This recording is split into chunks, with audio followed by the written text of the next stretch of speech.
Hey guys, my name is Ezekiel. Welcome to the Student Place. In today's video, I want to tell you guys how the Russian university system is. Most of you would like to come to Russia to study, or you may have been processing your studies to Russia. So before you come, you need to know some stuff about this country you are coming to study in, and how they work, how their universities are, and how their teachings are, and basic things you need to know about studying here in Russia. So first of all, I want to tell you the kind of degrees that you can acquire in a Russian university. Russia offer undergraduate or bachelor degrees, and this lasts for 4 years normally.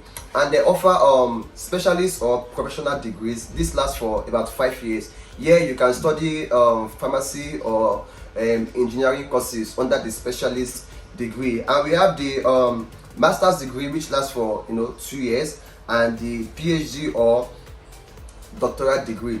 Then the second thing you need to know is the mode of teaching. Here in Russia, we have different mode of teaching that varies from my country, Nigeria, and that varies from other countries of the world. Here in Russia, we have the lectures. The lecture is where the teacher brings in a new topic of discussion and just like teaches topic generally. In the lecture, like different groups will come together. Let's say in a department there may be different groups in a department.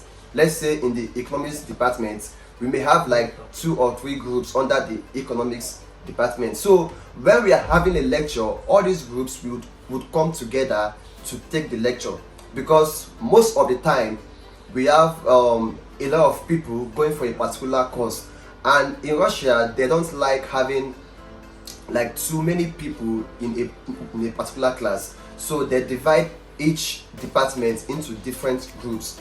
So during the lecture, all the groups will come together to have a lecture. So one thing about the lecture is that the lecturer is not much concerned about who is in the class and who is not there.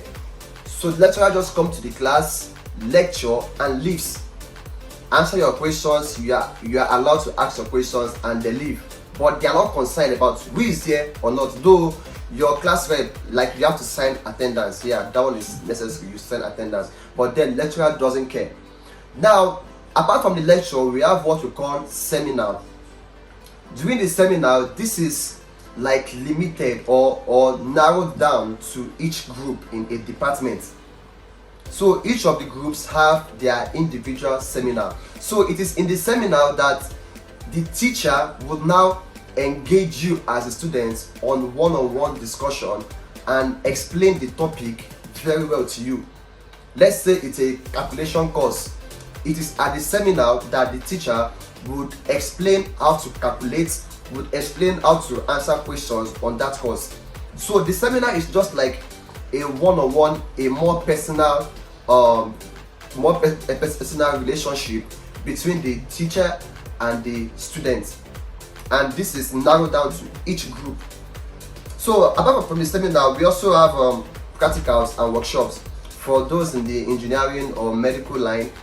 Like, they do have their practicals, and most of the times the practicals are done group by group, so it is narrowed down to the group also. And we have laboratory classes for the scientists and the science students. Yeah. Then we have internship. Internship who those are meant for. So the next thing to take note of is types of courses that are offered in a Russian university. So let's say now I'm studying economics. There are certain courses that are basic for someone who is studying economics. Let's say, for instance, microeconomics, mathematics, geography, or some other courses. Now, these courses are divided into 2. We have the examination courses, and we have what we call zachot or test courses. So what is the difference between examination course and a test course? The difference is that a zachot or a test course, you don't have to write an exam in it. Like, all you have to do is just do all your schoolwork, just do all the assignments, just do all the tests, and you're good to go. But an examination course, whether you did tests or whether you did assignment, it doesn't matter. You still have to go and write an exam for that course. So most often their courses are divided into two: the examination courses and the short courses. So the short courses are also divided into two. Again, we have the short with marks and the short without marks. What does that mean? There are some short courses whereby you will be graded. These ones are just like exams, so you have to take them serious also. And they are the ones that you won't be graded, they'll just like write pass for you. So this is the different kind of courses that we have in Russia. The next thing to consider is assessment and examination. So now what makes up the assessment and what makes up the examination? The assessment is made up of control works or tests. Like there's always tests that you have to do in between the semester. So in Russia we call it control works. It's also the same thing as tests. Then we have individual tasks, we have reports. Most often your teacher can just like give different topics and say, okay, these topics, go and research about them and come to the class and make a report about this topic. So when you get a particular topic, you will go and make your research about this topic, then you will come before the class, that is during the seminar when it is your own class group. You come before the class and give a report of your research on that particular topic. So this also add up to your scores for the exam. Then we also have colloquiums.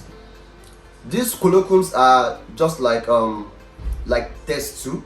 They're like tests where the teacher will set questions for you and you have to answer them just like you're answering like a normal test. We also have consistent attendance.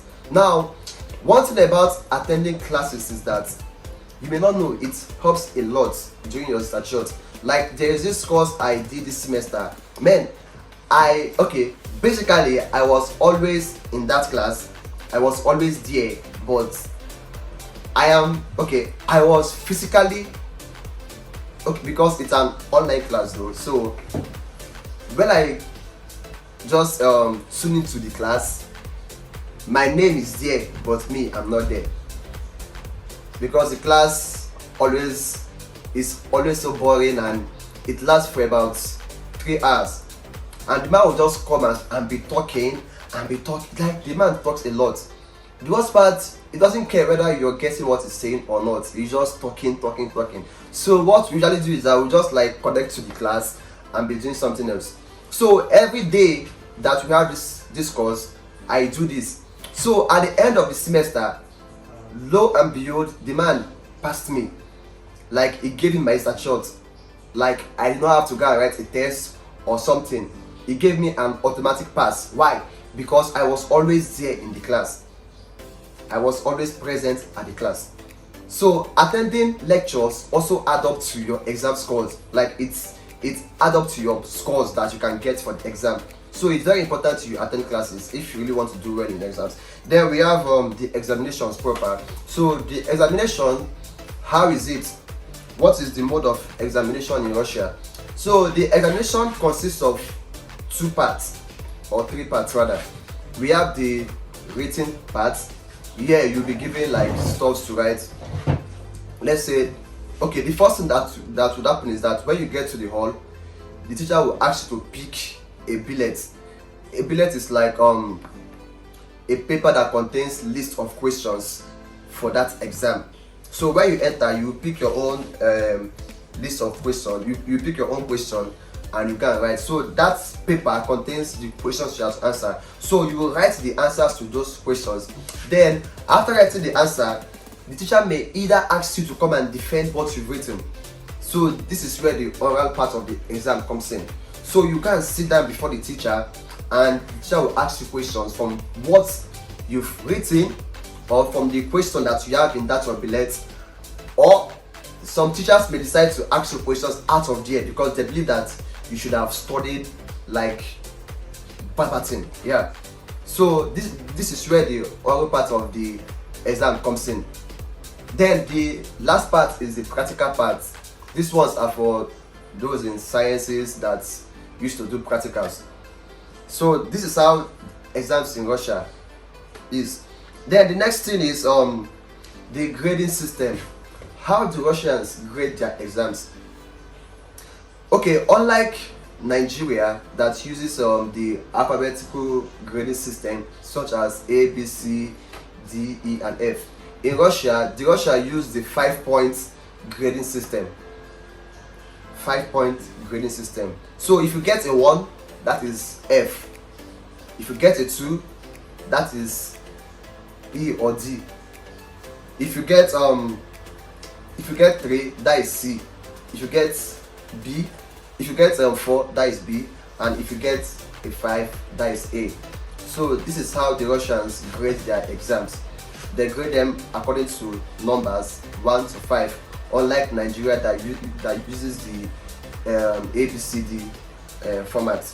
So the next thing to look at is location of faculty buildings. One thing about Russian universities is that their faculties are not close to each other.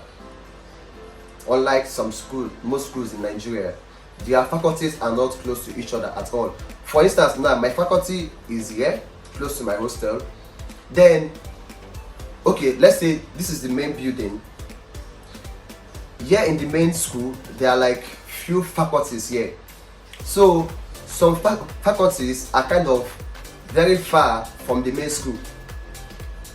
You get? So, and one thing that they do is that when they are giving you hostel or accommodation, they give you hostel close to where your faculty is. So each faculty has hostel close to them. You get? So that as a student, you won't have to walk a long distance or spend a lot of money transporting yourself to where your faculty is. So like in my school now, the faculties are scattered all over the city. Like you may have one faculty here, the next faculty will be like 2 hours or 3 hours drive. So this is how their faculties are located, like very dispersed and not close to each other. Then the last thing to consider or to know about the university system in Russia is their hostel and accommodation. So first of all, hostels differ from number one, city to city and school to school. So the price you have to pay for hostel also differs. Like my hostel, we pay 1,000 rubles monthly, while there are some hostels that you have to pay about 3k or more for accommodation monthly. And like I said before, you are given accommodation or hostel based on where your faculty is. So your hostel has to be close to where your faculty is. So that is how they do it. That is how their hostels are. And the number of people in a room in a hostel also differ. Like in my hostel, it's a 3-man bedroom. So there are 3 people in a room. Though there's a part of my hostel that is meant for married couples, those who are married. That floor, like the 5th floor, is just for those who are married. So each hostel has how it is being run and the way it is. So you just have to know for your school and how the hostel there is. So guys, these are basically all the things you need to know about the university system in Russia. So if you find this video interesting, please like, share and comment. It's going to help this video a whole lot. And if you're new here on my channel, welcome to the Student Place. Here at the Student Place, we post videos on scholarships and lifestyle in Russia and the lives of students here in Russia, and we bring to you interesting content every time. So please, you're welcome once again. Subscribe to our channel. You're welcome once again. Subscribe to our channel and join the community. So till next time guys, we hope to see you soon and bring to you more exciting content. Bye for now.